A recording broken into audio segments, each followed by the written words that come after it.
¿Qué pasa, gente de YouTube? Estamos estamos en directo en Twitch, grabando en Twitch. Estamos en directo en Twitch, seguidme por ahí, todas mis redes sociales, pim pam pum, toman a casitos. Y hoy vamos a seguir con España invertebrada de los primos hermanos Ortega y Gasset. Y, si no me equivoco, empezamos la segunda parte. La ausencia de los mejores. Capítulo 1. ¿No hay hombres o no hay masas? Supongo que se referirá a masas de pan, ¿vale? Vamos a empezar. Me interesa que las curvas impuestas por el desarrollo de toda idea un poco compleja no despojen de claridad a la trayectoria seguida en este ensayo. He intentado en él sugerir que la actualidad pública de España se caracteriza por un imperio casi exclusivo del particularismo y la táctica de acción directa que le es aneja. A este fin convenía partir, como del hecho más notorio, del separatismo catalán y vasco. Pero la opinión vulgar ve en él no más que una especie de tumor inesperado y casual sobrevenido a la carne española, y cree descubrir su más grave malignidad en lo que, a mi juicio, es solamente adjetivo y mero pretexto que una desazón más profunda busca para airearse. Catalanismo y vizcaitarrismo no son síntomas alarmantes por lo que en ellos hay de positivo y peculiar, la afirmación nacionalista, sino por lo que en ellos hay de negativo y común al gran movimiento de desintegración que empuja la vida toda de España. Por esta razón, era interesante mostrar primero que estos separatismos de ahora no hacen sino continuar el progresivo desprendimiento territorial sufrido por España durante 3 siglos. Luego convenía hacer patente la identidad que, bajo muecas diversas, existe entre el particularismo regional y el de las clases, grupos y gremios. Si se advierte que un mismo rodaje de últimas tendencias y emociones mueve el catalanismo y la actuación del ejército, dos cosas a primera vista antagónicas, se evitará el error de localizar el mal donde no está. La realidad histórica es a menudo como la urraca de la pampa, que en un lado pega los gritos y en otro pone los huevos. De esta manera puede contribuir este estudio a dirigir la atención hacia estratos más hondos y extensos de la existencia española, donde en verdad anidan los dolores que luego dan sus gritos en Barcelona o en Bilbao.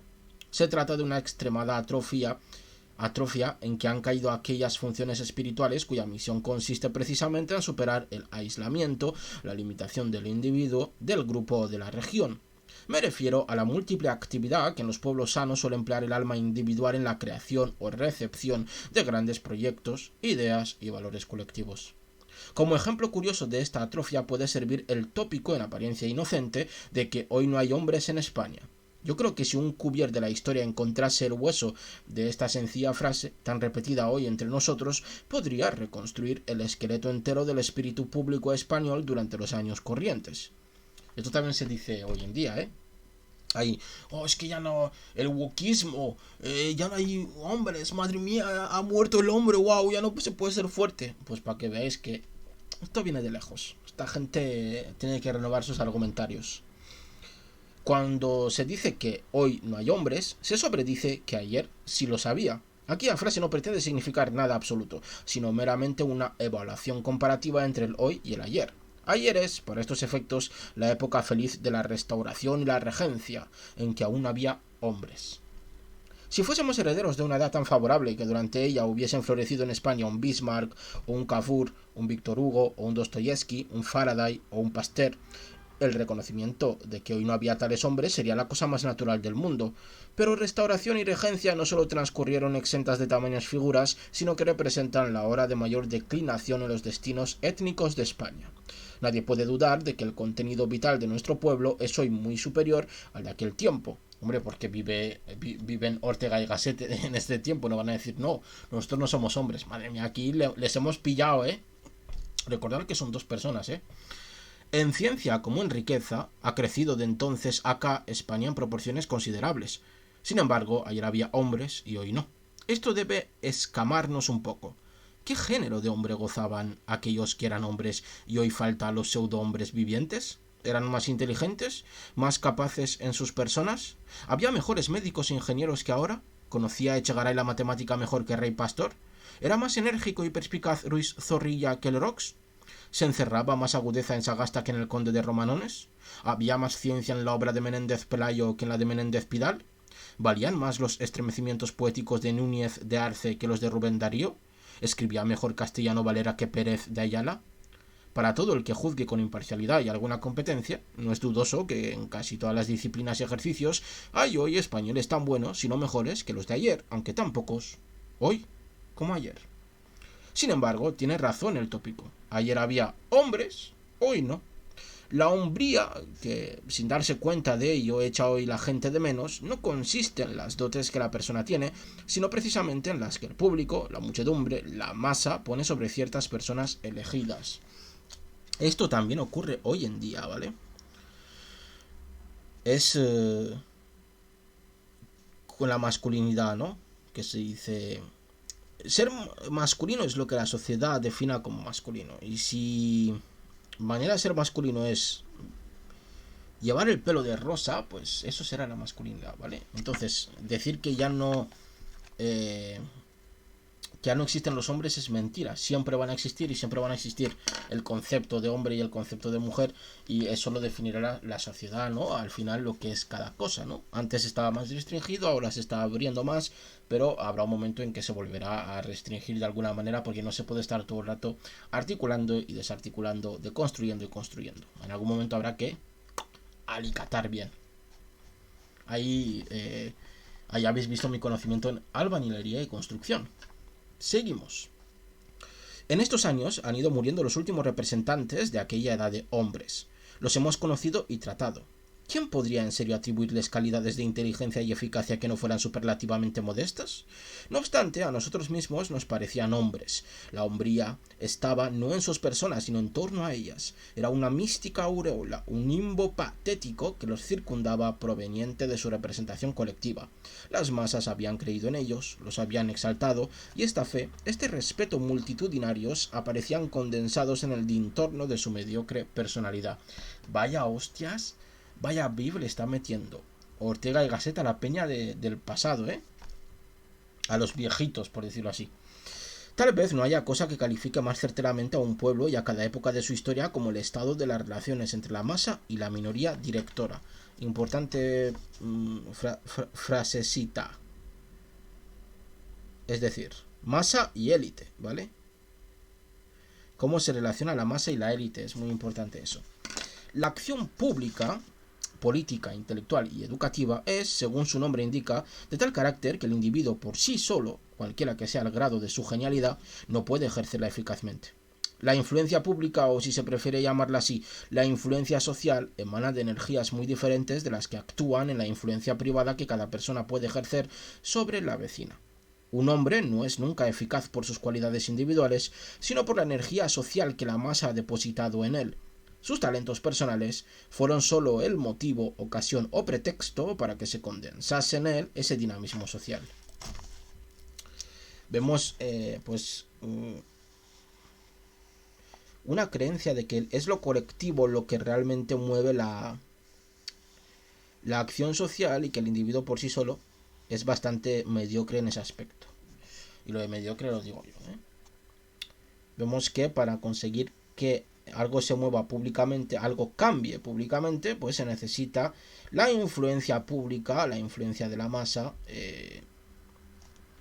la influencia de lo colectivo. Así, un político irradiará tanto de influjo público cuanto sea el entusiasmo y confianza que su partido haya concentrado en él. Un escritor logrará saturar la conciencia colectiva en la medida que el público sienta hacia él devoción. En cambio, sería falso decir que un individuo influye en la proporción de su talento o de su laboriosidad. La razón es clara. Cuanto más hondo, sabio y agudo sea un escritor, mayor distancia habrá entre sus ideas y las del vulgo, y más difícil su asimilación por el público. Solo cuando el lector vulgar tiene fe en el escritor y le reconoce una gran superioridad sobre sí mismo, pondrá el esfuerzo necesario para elevarse a su comprensión. En un país donde la masa es incapaz de humildad, entusiasmo y adoración a lo superior, se dan todas las probabilidades para que los únicos escritores influyentes sean los más vulgares, es decir, los más fácilmente asimilables, es decir, los más rematadamente imbéciles. ¿Qué os parece? Vemos aquí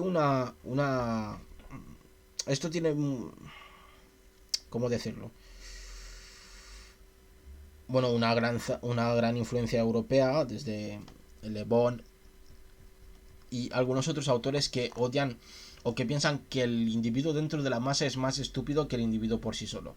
Esto también, por ejemplo, está en Estados Unidos en Walter Lippmann, que os lo recomiendo también, que también tiene esta idea, ¿no? Lo propio acontece con el público. Si la masa no abre, ex abundante cordis, por fervorosa impulsión, un largo margen de fe entusiasta a un hombre público, antes bien creyéndose tan lista como él, pone en crisis cada uno de sus actos y gestos. Cuanto más fino sea el político, más irremediables serán las malas inteligencias, menos sólida su postura, más escaso estará de verdadera representación colectiva. ¿Y cómo podrá vencer al enemigo un político que se ve obligado cada día a conquistar humildemente su propio partido? Venimos pues a la conclusión de que los hombres, cuya ausencia deplora el susodicho tópico, son propiamente creación efusiva de las masas entusiastas, y en el mejor sentido del vocablo, mitos colectivos. Muy importante esta palabra, mitos colectivos. Vamos a apuntar aquí, importante. En las horas de historia ascendente, de apasionada instauración nacional, las masas se sienten masas, colectividad anónima que, amando su propia unidad, la simboliza y concreta en ciertas personas elegidas sobre las cuales decanta el tesoro de su entusiasmo vital. Entonces se dice que hay hombres.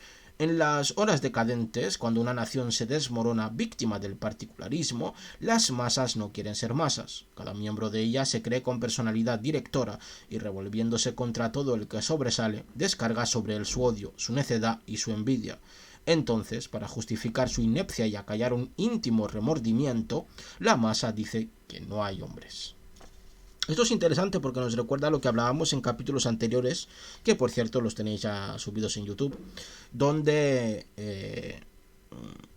se hablaba de la diferencia entre la totalización y el particularismo y cómo la nación necesitaba de un proyecto vital en común. Aquí lo que está diciendo es, la masa se unifica, es decir, y se encuentra entusiasmada porque existe un proyecto vital común, es decir, la nación está en crescendo, ¿vale? Está ascendiendo, está aumentando su valor, y cuando la nación decrece es cuando deja de tener un proyecto vital y cada hombre va por su lado, ¿no? Más o menos es para hilar, ¿no?, los capítulos unos con otros.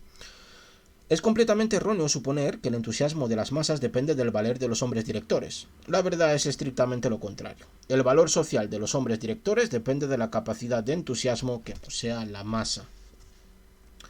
Aquí vemos que no es bidireccional la relación entre masa y élites, sino que es la masa la que da significado a las élites.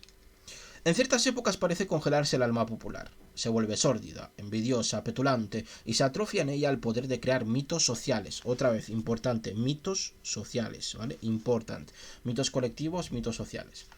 En tiempos de Sócrates había hombres tan fuertes como pudo ser Hércules, pero el alma de Grecia se había enfriado, e incapaz de segregar míticas fosforescencias, no acertaba ya a imaginar en torno al forzudo un radiante zodíaco de 12 trabajos. Atiendas a la vida íntima de cualquier partido actual. En todos, incluso en los de la derecha, presenciamos el lamentable espectáculo de que en vez de seguir al jefe del partido, es la masa de éste quien gravita sobre su jefe. Existe en la muchedumbre un plebeyo resentimiento contra toda posible excelencia, y luego de haber negado a los hombres mejores todo fervor y social consagración, se vuelve a ellos y les dice: no hay hombres. Curioso ejemplo de la sólida incongruencia entre lo que la opinión pública dice y lo que más en lo hondo siente. Cuando oigáis decir hoy no hay hombres, entended, hoy no hay masas.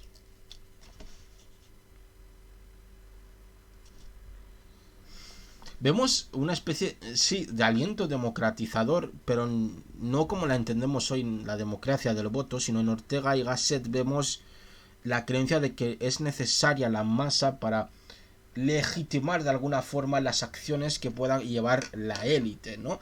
Y también hay una relación entre cuanto más mejor culta, por ejemplo, que digo, cuanto más culta, por ejemplo, sea la masa, más cultos serán las élites que las representen o las dirijan. Es decir, que hay una relación de suma a suma, ¿no? Y que no es un suma cero. Y cuanto menos inteligentes o más individualistas o más egoístas sean las masas, peores serán los que las dirijan, porque pues existe cierta relación de representatividad o de representación, ¿no? Que es bastante interesante. Uy, que hemos terminado ya el capítulo. Así termina el capítulo, ya aquí enrollándome. Pues vamos a leer otro. ¿Qué os parece? Porque está guapo. La verdad es que os mola mucho Ortega Gasset. A mí también. Y es muy interesante leerlo y explicarlo y hablar sobre él. Vamos con el capítulo 2, pues, de esta segunda parte, que es el imperio de las masas. Seguimos aquí con esto de las masas, que es bastante interesante. Y empieza bastante fuerte, ¿eh? Escuchad. Una nación es una masa humana organizada, estructurada por una minoría de individuos selectos. ¿Vale? Por eso os decía que Ortega y Gasset entiende la democracia así y así, no como la entendemos nosotros. Aquí no se trata del pueblo, ¿no? Sino que una nación no es la voz del pueblo o la voluntad popular, sino una nación es la masa estructurada y organizada, dirigida por una élite. Cualquiera que sea nuestro credo político, nos es forzoso reconocer esta verdad, que se refiere a un estrato de la realidad histórica mucho más profundo que aquel donde se agitan los problemas políticos. La forma jurídica que adopte una sociedad nacional podrá ser todo lo democrática y aún comunista que quepa imaginar. No obstante, su constitución viva, transjurídica, consistirá siempre en la acción dinámica de una minoría sobre una masa.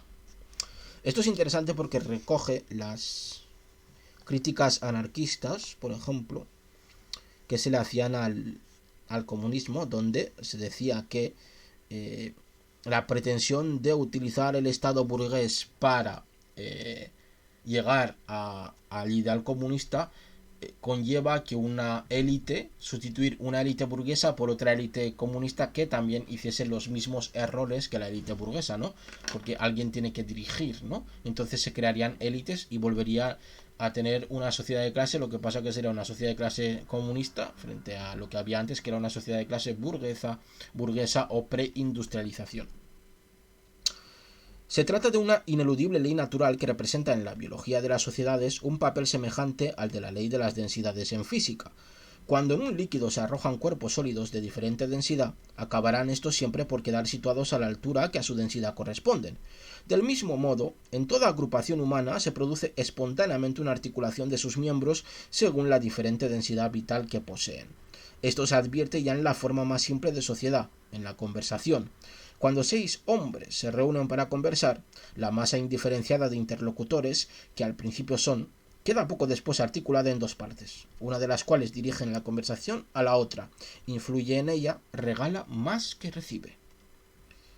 Cuando esto no acontece, es que la parte inferior del grupo se resiste anomalamente a ser dirigida, influida por la porción superior, y entonces la conversación se hace imposible.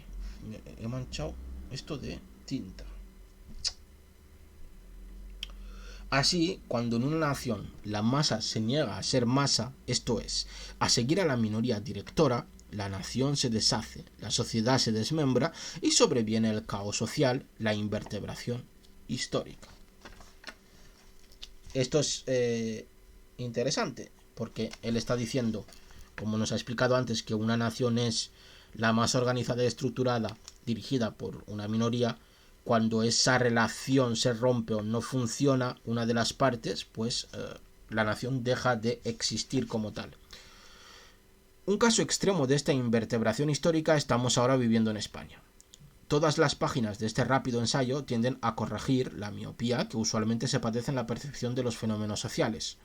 Esa miopía consiste en creer que los fenómenos sociales históricos son los fenómenos políticos y que las enfermedades de un cuerpo nacional son enfermedades políticas. Esta miopía existe, ¿vale? Pero en ciencias sociales significa otra cosa. Pero bueno, esto es también una buena definición de la miopía social. Ahora bien, lo político es ciertamente el escaparate, el dintorno cutis de lo social. Por eso es lo que salta primero a la vista. Y hay, en efecto, enfermedades nacionales que son meramente perturbaciones políticas, erupciones o infecciones de la piel social. Pero esos morbos externos no son nunca graves. Cuando lo que está mal en un país es la política, puede decirse que nada está muy mal. Ligero y transitorio el malestar, es seguro que el cuerpo social se regulará a sí mismo un día u otro. Mira, como el mercado. Es mentira, el mercado no se regula. En España, solo me refiero. En España, por desgracia, la situación es inversa. El daño no está tanto en la política como en la sociedad misma, en el corazón y en la cabeza de casi todos los españoles. Aquí se flipa un poquito, ¿eh? ¿Y en qué consiste esta enfermedad? Se oye hablar a menudo de la inmoralidad pública y se entiende por ella la falta de justicia en los tribunales, la simonía en los empleos, el latrocinio en los negocios que dependen del poder público. Prensa y Parlamento dirigen la atención de los ciudadanos hacia esos delitos como la causa de nuestra progresiva descomposición.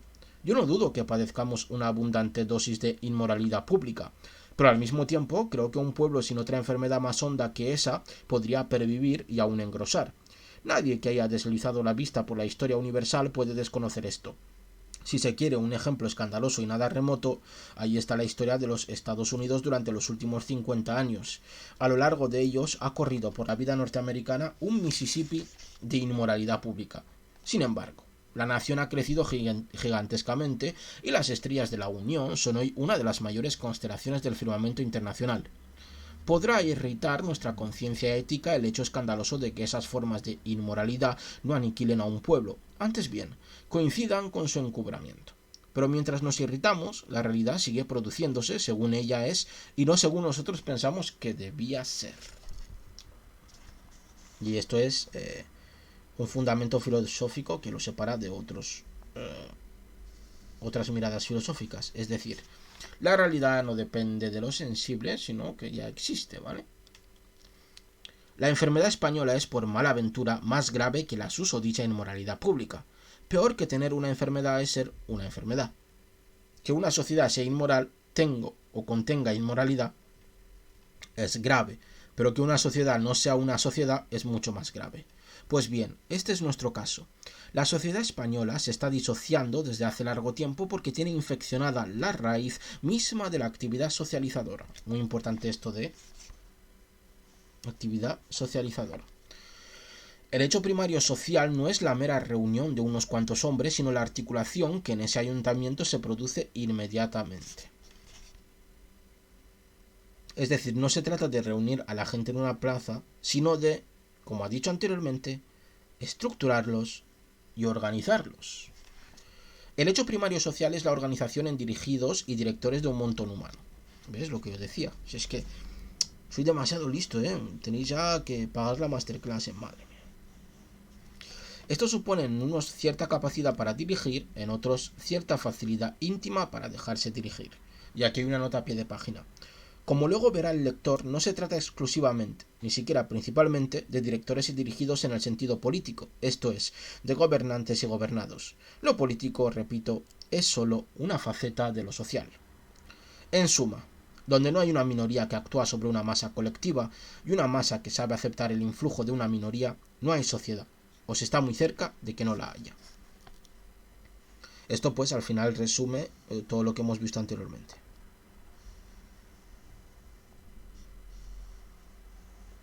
Pues bien, en España vivimos hoy entregados al imperio de las masas. Los miopes no lo creen así porque, en efecto, no ven motines en las calles ni asaltos a los bancos y ministerios, pero esa revolución callejera significaría solo el aspecto político que toma, a veces, el imperio de una masa social determinada, la proletaria. Yo me refiero a una forma de dominio mucho más radical que la algarada en la plazuela, más profunda, difusa, omnipresente, y no de una sola masa social, sino de todas, y en especie de las masas con mayor poderío, las de clase media y superior. En el capítulo anterior he aludido al extraño fenómeno de que, aun en los partidos políticos de la extrema derecha, no son los jefes quienes dirigen a sus masas, sino éstas quienes empujan violentamente a sus jefes para que adopten tal o cual actitud. Así hemos visto que los jóvenes mauristas no han aceptado la política internacional que durante la guerra maura proponía, sino, al revés, han pretendido imponer a su jefe la política internacional que en sus cabezas livianas y atropelladas, cabezas de masas, se había instalado. Lo propio aconteció con los carlistas, que han coceado en masa a su conductor obligándole a una retirada.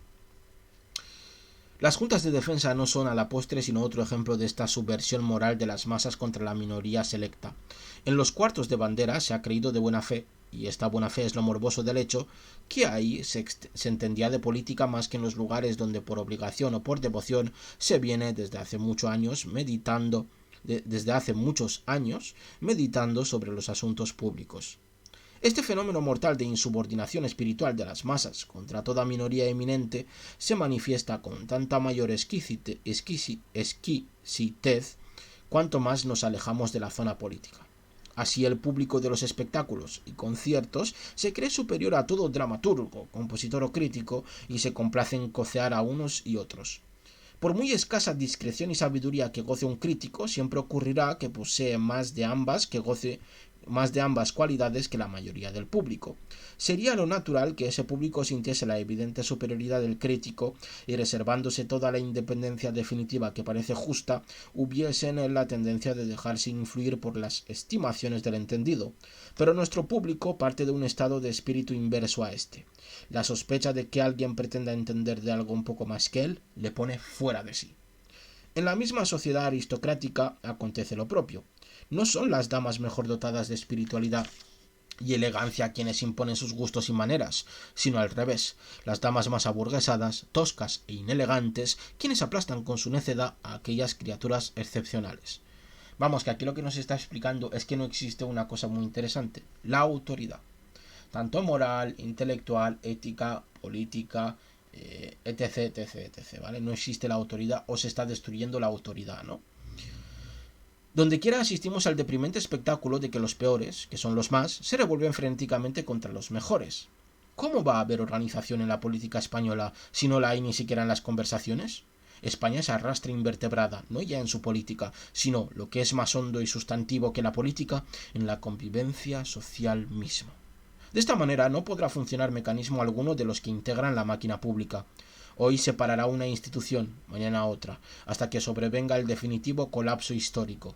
Ni habrá ruta posible para salir de tal situación, porque, negándose la masa lo que es su biológica misión,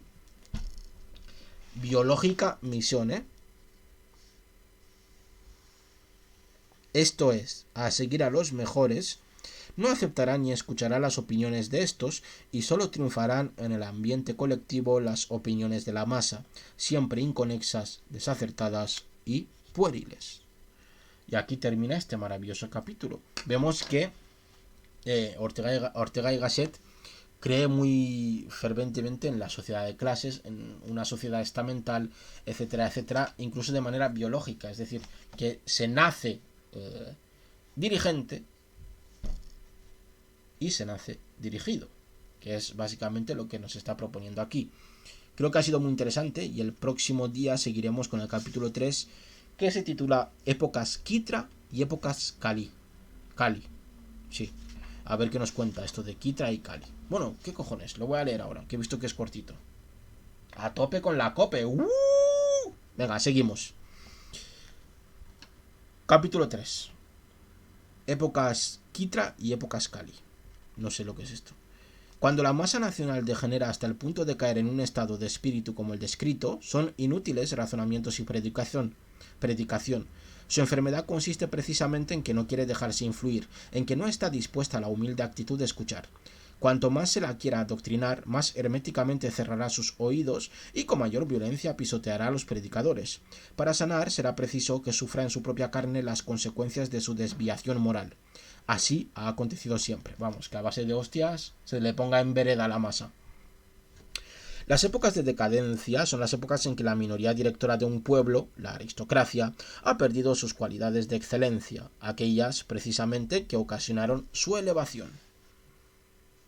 Es muy interesante esto. Ya os he dicho que se veía venir que este señor creía fervientemente en una sociedad de clases dividida en estamentos que no se podía pasar de uno a otro.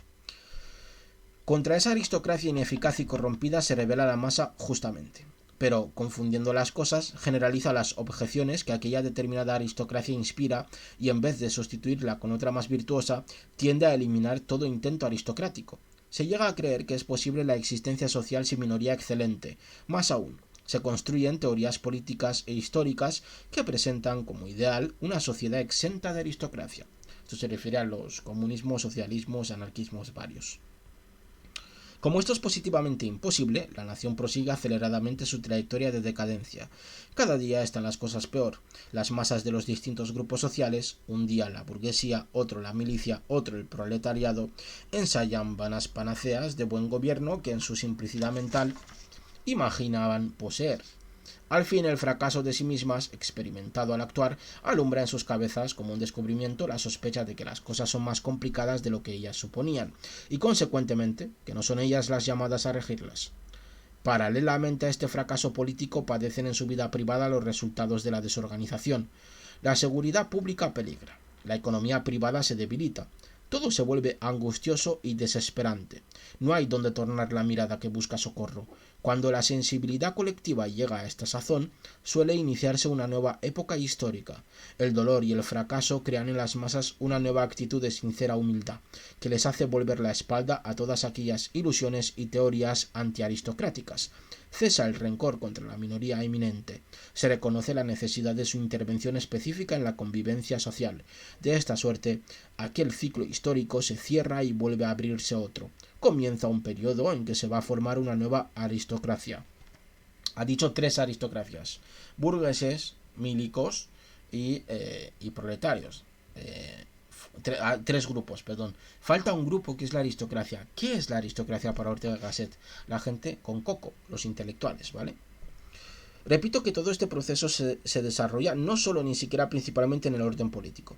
Las ideas de aristocracia y masa han de entenderse referidas a todas las formas de relación interindividual y actúan en todos los puntos de la coexistencia humana. Precisamente ahí donde su acción pudiera juzgarse más baladí es donde ejercen su influjo más decisivo y primario. Cuando la subversión moral de la masa contra la minoría mejor llega a la política, ha recorrido ya todo el cuerpo social.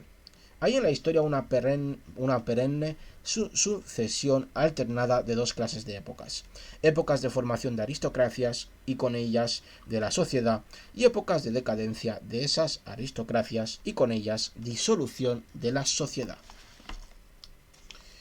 Vale, y aquí veo que nos va a explicar lo de Cali y no sé qué, que ya no me acuerdo. En los Purana indios se las llama época Kitra y época Kali. ¿Ves? Que en ritmo perdurable se siguen una a otra. ¿Vale? En las épocas Kali el régimen de castas degenera. Los Sudra, es decir, los inferiores, se encumbran porque Brahma ha caído en sopor. Entonces Vishnu toma la forma terrible de Shiva y destruye las formas existentes. El crepúsculo de los dioses alumbra lívido el horizonte. Al cabo, Brahma despierta y bajo la fisonomía de Vishnu, el dios benigno recrea el cosmos de nuevo y hace alborear la nueva época Kitra. Y aquí hay una nota a pie de página que dice que se vea Max Weber, Religion Sociology, ¿vale? Sociología de la religión, ¿vale? Para que lo tenéis en español en Alianza Editorial, si no me equivoco. A los hombres de una época Kali, como ha sido la que nosotros concluye, les irrita sobremanera la idea de las castas, y sin embargo se trata de un pensamiento profundo y certero. 2 elementos muy distintos y de valor desigual se unen en él. Por un lado, la idea de la organización social en castas significa el convencimiento de que la sociedad tiene una estructura propia que consiste objetivamente, queramos o no, en una jerarquía de funciones. Nosotros, como somos más inteligentes, ya nos hemos adelantado y hemos llegado a la misma conclusión de que este señor cree firmemente, objetivamente, en una sociedad jerarquizada. Tan absurdo como sería querer deformar el sistema de las órbitas siderales o negarse a reconocer que el hombre tiene cabeza y pies. La Tierra, norte y sur, la pirámide, cúspide y base, es ignorar la existencia de una contextura esencial a toda sociedad, consistente en un sistema jerárquico de funciones colectivas. La existencia de una contextura esencial, ¿vale? El otro elemento, que infiltrándose en el primero forma el concepto de casta, proviene del criterio para distinguir qué individuos deben ejercer esas diferentes funciones. ¿Vale? Es decir, tenemos colectividades diferentes que, bien estructuradas y relacionándose entre sí mediante una jerarquización, pues al final hacen funcionar a una nación y la crean y la hacen progresar. Básicamente, pues estamos intentando desgranar el pensamiento de Ortega y Gasset. El indo, dominado por una interpretación mágica de la naturaleza, cree que la capacidad para ejercer una función va adscrita, como mística gracia, a la sangre. Solo podrá ser buen guerrero el hijo del guerrero, y buen hortelano el hijo del hortelano. Los individuos son, pues, repartidos en los diversos rangos sociales en virtud de un principio genealógico, de herencia sanguínea. Esto también creo que pasaba en Platón, creo, ¿eh? Elimínese este principio mágico del régimen de castas y quedará una concepción de la sociedad más honda y trascendente que las hoy prestigiosas. Después de todo, la ideología política moderna ha estado dirigida por una inspiración no menos mágica que la asiática, aunque de signo inverso. Se pretende que la sociedad sea según a nosotros se nos antoja que debe ser, como si ya no tuviera su inmutable estructura o esperase a recibirla de nuestro deseo. Todo el utopismo moderno es magia. No pasará mucho tiempo sin que el gesto de Kant, decretando cómo debe ser la sociedad, parezca a todos un torpe ademán mágico. Y aquí termina con esta puita Kant.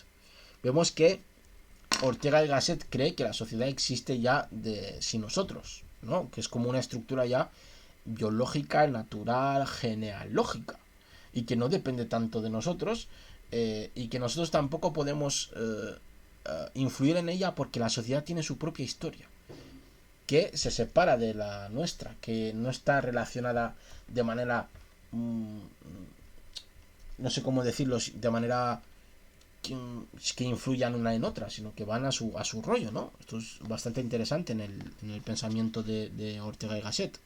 Y ahora sí que sí terminamos. Y el próximo directo seguiremos con el capítulo 4, que es la magia del deber ser. Del debe ser, perdón. Y está puesto así entre comillas. Como siempre, pues, muchas gracias por haberme acompañado, por haber estado conmigo en directo.